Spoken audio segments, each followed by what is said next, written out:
Good morning student. I am Asha, department of philosophy, Marwari college Ranchi.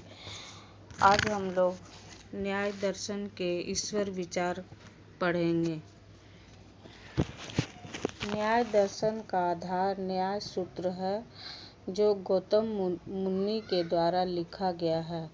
न्याय सूत्र न्याय दर्शन का प्रमाणित माना गया है। न्याय दर्शन ईश्वरवादी है। न्याय दर्शन ईश्वर पर अत्यधिक जोर देता है। दर्शन ईश्वर को आत्मा कहा गया है और आत्मा को दो भागों में बांटा गया है। पहला है जीवात्मा और दूसरा है परमात्मा। न्याय दर्शन में ईश्वर को परमात्मा कहा गया है। ईश्वर जीवात्मा से पूर्णतः भिन्न है।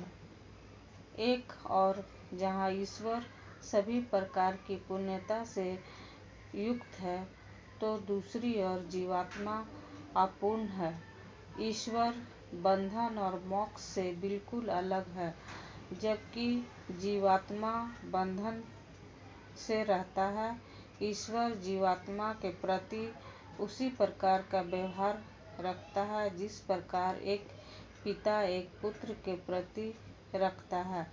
ईश्वर इस विश्व का सृष्टिकर्ता, पालनकर्ता, संहारकर्ता भी है। ईश्वर अनंत और असीमित है।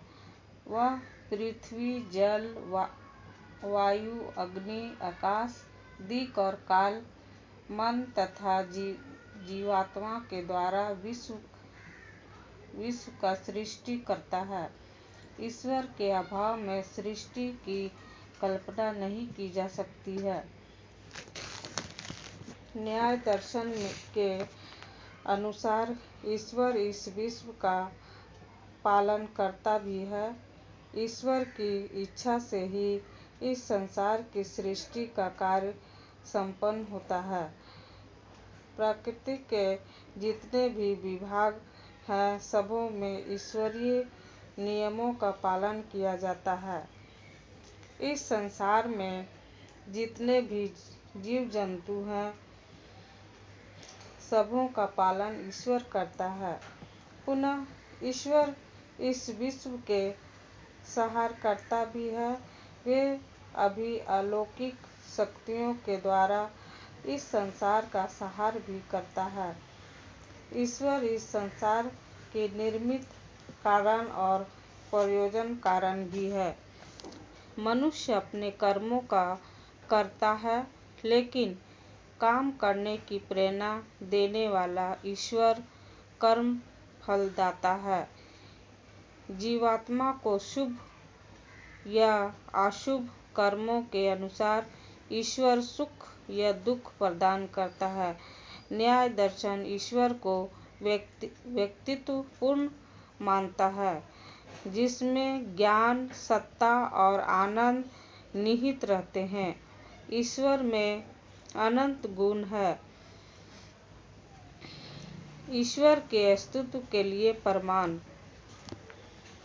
न्याय दर्शन में ईश्वर के अस्तित्व हेतु निम्नलिखित प्रमाणों का सहारा लिया गया है। पहला है कारण कार्य तर्क, दूसरा है नैतिक तर्क, वेदों पर प्रमाणित तर्क, चौथा है युक्तियों पर आधारित तर्क। अब हम इन सब का बारी बारी से व्याख्या करेंगे। कारण कार्य तर्क। यह संसार एक कार्य है जिसके लिए एक कर्ता चाहिए, और वह कर्ता ईश्वर ही है। पृथ्वी, आग, हवा और जल के रूप में चार द्रव्य इस तरह के हैं, जिनमें परमाणुओं से ही इस संसार के विशाल पर्वत, लहराती नदियाँ, विकराल समुद्र, नाना प्रकार के पदार्थ इत्यादि का निर्माण हुआ है। अतः यह संसार भी उसी तरह एक कार्य है जिस तरह एक घड़ा एक कार्य है। इसलिए इस तरह के पदार्थों को देखकर वह बात दिमाग में आती है कि जब वे कार्य है तो उनका एक कर्ता आवश्यक ही होनी चाहिए, क्योंकि कोई भी कार्य बिना कारण के संभव नहीं हो सकता है। Thank you. अब अगले बार में इसकी व्याख्या करेंगे।